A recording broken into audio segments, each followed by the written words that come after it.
ओम अज्ञानतिमिरन्धस्य ज्ञानाञ्जनशलाखया चक्षुरुन्मीलितं येन तस्मै श्रीगुरुवे नमः। नमो ओम विष्णुपादाय कृष्णप्रेष्ठाय भूतले श्रीमते भक्तिवेदांत स्वामिन् इति नामिने।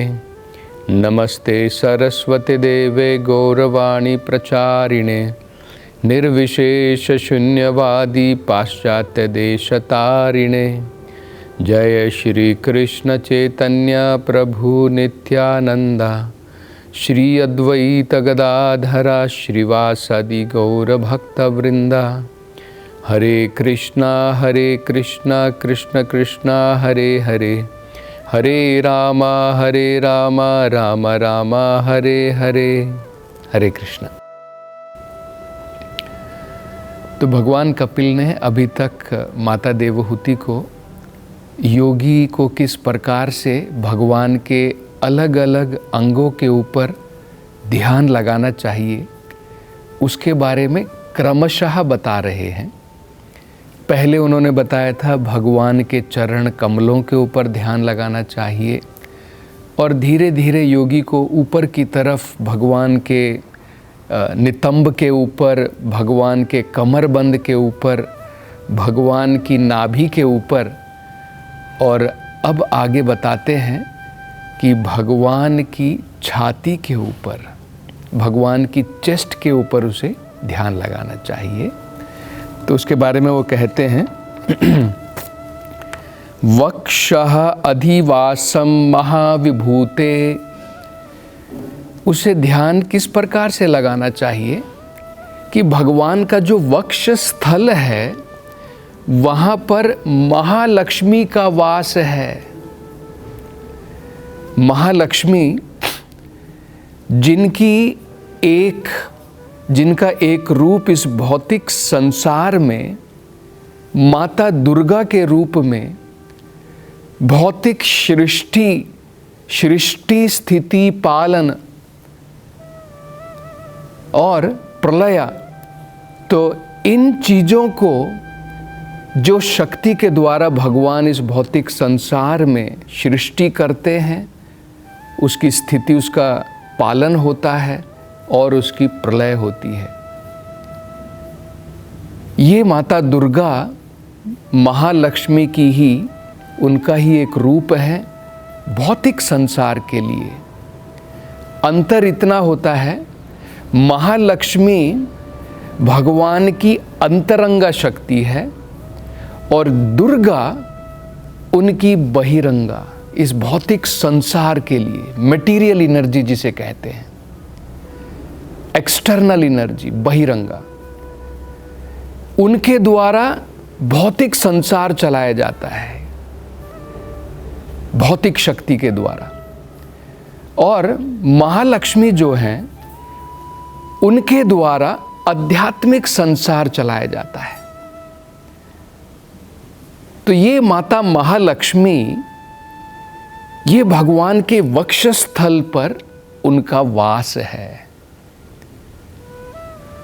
तो इस प्रकार से योगी को समझना चाहिए कि भगवान की छाती पर महालक्ष्मी का वास है, जो भगवान की अंतरंगा शक्ति है और जिनकी ही एक शक्ति बहिरंगा शक्ति के रूप में माता दुर्गा है। और वो कहते हैं पुंसाम मनोनयन निर्वृतिम। ये जो भगवान की छाती के ऊपर, वक्षस्थल के ऊपर जब योगी ध्यान लगाता है या भक्त ध्यान लगाता है, तो मनोनयना, उसका मन भी संतुष्ट हो जाता है और उसकी आंखें भी पूर्ण रूप से संतुष्ट हो जाती हैं। तो जैसे इस प्रकार से इस भौतिक संसार में भी हम देख सकते हैं कि व्यक्ति जब अत्यंत ताकतवर होता है तो उसकी छाती जो है चौड़ी होती है। इसी प्रकार से भगवान की इस भौतिक संसार में और आध्यात्मिक संसार में जो भी भगवान की अनेकों प्रकार की शक्तियां हैं, ये सारी शक्तियां भगवान की छाती के ऊपर महालक्ष्मी के रूप में वास करती हैं। तो यहाँ तक कि अगर योगी चाहता है कि उसे 8 प्रकार की सिद्धियां प्राप्त हो जाएं, वो भी एक प्रकार की शक्ति है। 8 प्रकार की जो सिद्धियां होती हैं वो भी अलग अलग प्रकार की शक्तियां होती हैं। जैसे एक प्रकार की सिद्धि के द्वारा अणिमा योगी जो है अपने आप को बिल्कुल छोटे से छोटा बना सकता है। लघिमा अपने आप को बड़े से बड़ा बना सकता है। तो अनेकों प्रकार की जो है प्राप्ति की भी सिद्धि होती है। कुछ भी जो वो इच्छा करता है उसको प्राप्त कर सकता है। तो ये सारी शक्तियाँ महालक्ष्मी के रूप में भगवान के वक्षस्थल पर विराजमान है। और योगी जब उस प्रकार से ध्यान लगाता है तो उसका मन भी पूर्ण रूप से आनंद से भर जाता है और उसके आंखें भी जो हैं पूर्ण रूप से संतुष्ट हो जाती हैं। अगला वो बताते हैं कहाँ पर ध्यान लगाना चाहिए। कंठम च कौस्तुभा मणे अधिभूषण अर्थम। आगे वो कहते हैं कि भगवान के कंठ के ऊपर, जैसे हम कंठ के ऊपर ये तुलसी की माला जो है धारण करते हैं, इसी प्रकार से भगवान जो है उन्होंने अपने कंठ के ऊपर कौस्तुभा की मणि धारण की हुई है। तो उसके ऊपर ध्यान लगाना चाहिए। और यहाँ पर भगवान कपिल क्या बता रहे हैं, वो कहते हैं कंठम च कौस्तुभा मणे अधिभूषण अर्थम।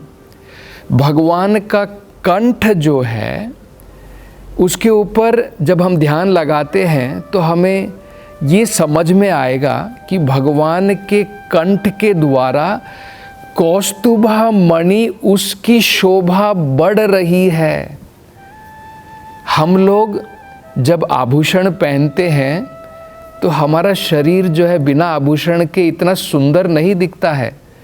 आभूषण पहनने के बाद में हमारा शरीर जो है सुशोभित होता है, सुंदर दिखता है। लेकिन भगवान के शरीर के ऊपर ये विपरीत है। भगवान का कंठ इतना सुंदर है कि उसकी शोभा के द्वारा भगवान ने जो गले के अंदर में जो कौस्तुभा की मणि धारण की है उसकी शोभा बढ़ जाती है। इस प्रकार से ध्यान लगाते हुए योगी को भगवान के कंठ के ऊपर इस प्रकार से ध्यान लगाना है। आगे वो कहते हैं कि आगे किन के ऊपर ध्यान लगाना है, कौन से अंग के ऊपर लगाना है। बाहुश्च अधिलोकपालान। भगवान की जो 4 भुजाएं हैं, बाहुश्च अधिलोकपालान, क्योंकि भगवान अपनी भुजाओं के द्वारा जितने भी ये देवतागण हैं जो इस भौतिक संसार के अधिपालक बताए जाते हैं, लोकपालक, जितने भी लोक हैं, हर एक लोक में अनेकों देवतागण होते हैं जिनके द्वारा भगवान इस भौतिक सृष्टि को चलाते हैं।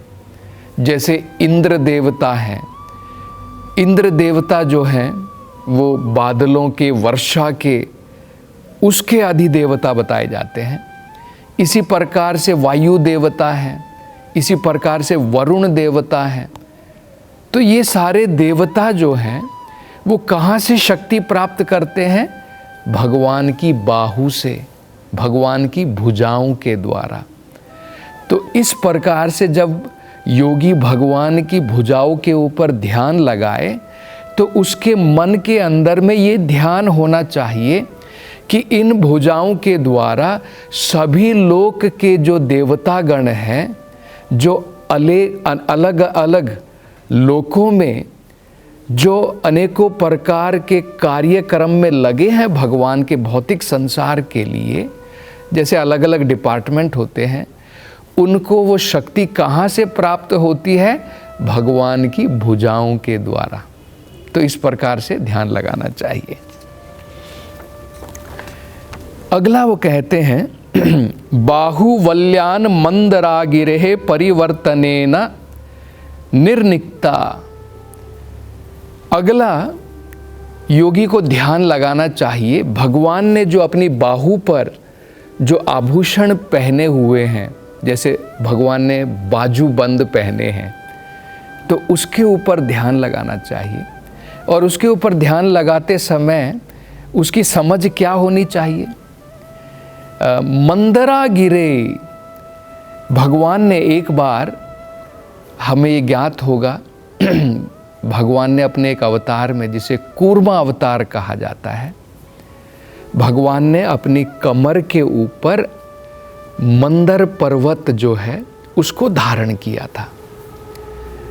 तो देवताओं और असुर के बीच में जब ये स्पर्धा चल रही थी कि जो समुद्र का मंथन हो रहा था, उसमें से जो अमृत निकलेगा उसका पान कौन करेगा? देवतागण करेंगे या असुरगण करेंगे? तो समुद्र के मंथन के लिए भगवान, उन्होंने जो अवतार लिया था, जब मंथन किया जाता है तो एक जो है रॉड होती है जिसको दोनों तरफ से रस्सियों से बांधा जाता है और दोनों तरफ से रस्सियों को जो है खींचा जाता है। तो वो जो रॉड थी वो भगवान के शरीर के ऊपर, उनकी कमर के ऊपर, और वो रॉड कौन सी है? वो है मंथरा। ये जो पर्वत है, इस पर्वत को रॉड के तरीके से लगा करके और रस्सियों के द्वारा भगवान कूर्मा की कमर के ऊपर समुद्र मंथन किया गया। और बताया जाता है, जयदेव गोस्वामी कहते हैं कि मानो जब इस पर्वत के द्वारा मंथन हो रहा था तो कई बार हमको खुजली होती है कमर के ऊपर, तो भगवान अपनी खुजली को जो है इस मंथन के द्वारा मिटा रहे थे। और जब मंथन होता है तो भगवान के जो कमर के ऊपर जो अनेकों आभूषण है भगवान के शरीर के ऊपर, वो पॉलिश हो जाते हैं। और पॉलिश होने के बाद में उसकी शाइनिंग जो है, रोशनी, उसकी सुंदरता और अधिक बढ़ जाती है। तो मतलब जब भगवान की भुजाओं के ऊपर, बाजूबंद के ऊपर योगी ध्यान लगाए तो उसको ये ध्यान लगाना चाहिए, वो कहते हैं मंदरागिरे, मानो मंदरागिरी के द्वारा पॉलिश होने के बाद भगवान के जो आभूषण है, जैसे बाजूबंद है, वो और अत्यधिक सुशोभित हो गए हैं। उनमें से इस प्रकार से सुंदर प्रकाशमान है, प्रकाश निकल रहा है।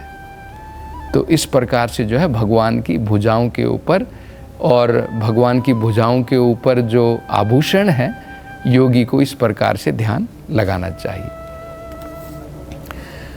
आगे अगले श्लोक में वो बताते हैं 10 अरम असह्य तेजहा। इसके बाद में योगी को भगवान के सुदर्शन चक्र के ऊपर ध्यान लगाना चाहिए। 10 अरम, जिसके अरम का मतलब होता है जो, जैसे साइकिल के अंदर में आपने देखे होंगे स्पोक्स होते हैं, उसे अरम कहते हैं। तो इसमें हजारों अरम हैं।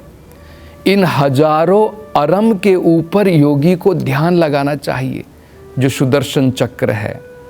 और असह्य तेजहा, इसका तेज इतना है कि असहनीय है, उसको हम सहन भी नहीं कर सकते हैं। जैसे जब सूरज निकलता है, सूरज की रोशनी हमारे आँखों के ऊपर पड़ती है तो हम सहन नहीं कर सकते हैं। अगर एक सूर्य की रोशनी हम सहन नहीं कर सकते हैं तो भला भगवान के जो सुदर्शन चक्र का जो तेज निकलता है, जो करोड़ों सूर्यों के बराबर है, उसके तेज को हम कहाँ से सहन कर सकते हैं। तो ये जो सुदर्शन चक्र है, ये भगवान प्रयोग करते हैं दुष्टों के संहार के लिए। भगवत गीता में भगवान ये भी बताते हैं, परित्रणाय साधुनाम विनाशाय च दुष्कृताम।